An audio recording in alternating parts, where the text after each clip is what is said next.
Imagine being fined $500 for putting a single flower pot on your porch. Not broken, not blocking anything, just a pot with flowers. But hey, if they thought that was too much nature, wait until they saw what came next. I moved into what I thought was a peaceful, friendly neighborhood. Quiet mornings, kids playing outside, and the smell of fresh grass on weekends. But like many stories that start out too perfect, this one had a twist.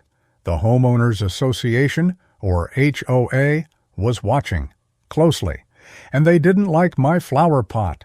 One morning I found a bright orange envelope on my door. Inside was a $500 fine. Reason?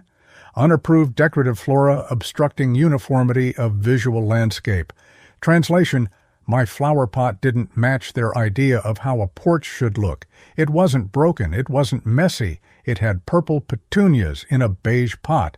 That's it. I appealed the fine. I sent pictures. I explained. Their response, another warning and a deadline. Remove it by Friday or face additional fines. That's when I got an idea. If a single flower pot was too much for them, what would they do if my entire yard looked like a tropical jungle? And better yet, what if I followed every single HOA rule doing it? I studied their bylaws like a lawyer prepping for court. No height restrictions on plants, native species allowed, front yard modifications with written notice. I sent the email. It started with a few large potted palms, then I added ferns, then bamboo, then native vines along the walkway. Every plant was approved by state conservation guidelines. Every placement was legal under HOA codes.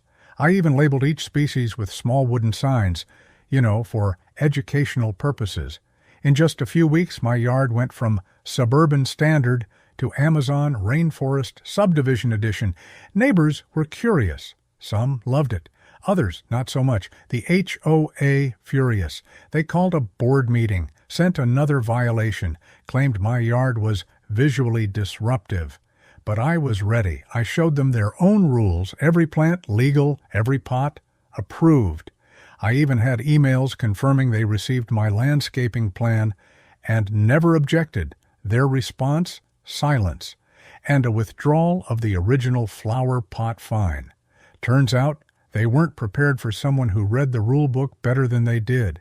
Today, my yard is a jungle, a beautiful, rule-abiding jungle. The HOA hasn't bothered me since, and every time I see someone walk by, smile, and take a picture of the flowers, I remember if they fine you for a flower pot, give them a forest. Like this story? Want more HOA drama, petty revenge, and sweet justice? Hit that subscribe button, and I'll bring you more tales they don't want you to hear. Stay wild, my friends. Pukal.